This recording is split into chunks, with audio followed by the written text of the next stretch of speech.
اب آئیے کتے کے اندر 3 خصلتیں، انسانوں کا وفادار ہوتا، دوسری چیز رات یہ سوتا نہیں، تیسری چیز اس کے اندر وہ یہ ہے کہ اس کا جو تھوک ہے یہ ناپاک ہوتا۔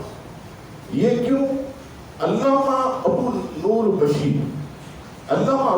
بشیر رحمت اللہ تعالی علیہ کوٹلوی، یہاں کے بہت بڑے عالم دین، انہوں نے سچی حکایات کے نام سے کئی جلدوں پر ایک کتاب لکھی۔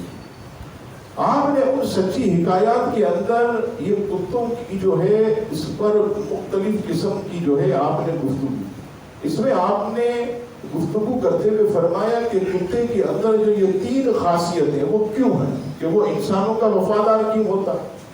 ایک مرتبہ کوئی روٹی کھلا دے ساری زندگی اس کا احسان نہیں بھولتی، کبھی اس کو کاٹے گا، ایسا وفادار جو ہے یہ جانور، کیوں ایسا کیوں ہے۔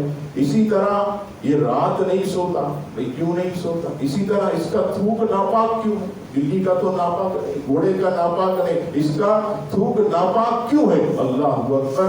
علامہ ابو نور بشیر رحمت اللہ تعالی علیہ اس کے متعلق فرماتے ہیں کہ جب اللہ تبارک و تعالی حضرت آدم علیہ السلام کے مبارک جسم کو اپنے دست قدرت سے بنانے کے بعد رب کریم نے فرمایا اے فرشتوں آدم کو سجدہ کرو، یہ میرا خلیفہ ہے، میرا نائب ہے۔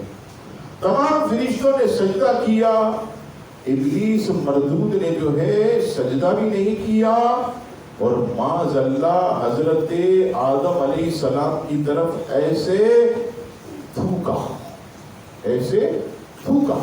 اب حضرت آدم کی طرف جب اس نے تھوکا تو یہ تھوک جو ہے یہ دیکھیے ہماری جہاں ناف ہے جو آپ ناف دیکھیے تھوڑا سا جو ہے یہ یہاں علاقہ کھلا ہوتا ہے، علاقہ جو ہے یہاں کھلا ہوتا ہے، یہاں اس نے تھوکا۔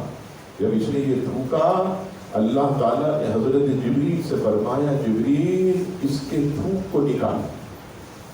حضرت جبریل علیہ السلام اٹھے اور حضرت آدم علیہ السلام کے مبارک جسم سے ناف کی جگہ سے مٹی کا وہ حصہ جہاں اس کی تھوک لگی وہ ایسے نکالا۔ اب آپ دیکھیے یہ حصہ جب وہاں سے خالی ہوا تو دیکھیے یہاں ہماری ناف ہے، ناف کا حصہ یہ خالی ہوتا۔ اس میں حکمت یہ ہے کہ شیطان مردود نے جب تھوکا تو حضرت جبریل نے اس حصے کو اٹھایا۔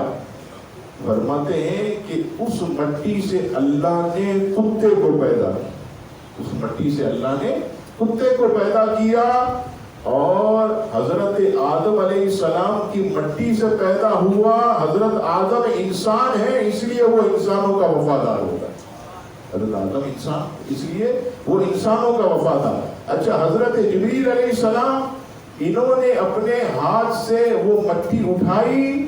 حضرت جبریل رات کو نہیں سوتے اس لیے یہ بھی رات کو نہیں سوتا، یہ خاصیت اس کے اندر بھی آ گئی۔ اچھا شیطان کے تھوک سے پیدا ہو، وہ تھوک تھا تو اس لیے ابلیس مردود ہے، ابلیس جو ہے یہ رانگا ہوا ہے اللہ کی بارگاہ سے، اس لیے اس کا تھوک جو ہے یہ ناپاک ہے، اس کا تھوک ناپاک ہے۔ یہ 3 خاصیت علامہ ابو نور بشیر رحمت اللہ تعالی علیہ نے سچی حکایات کے اندر جو ہے یہ بیان فرمائے۔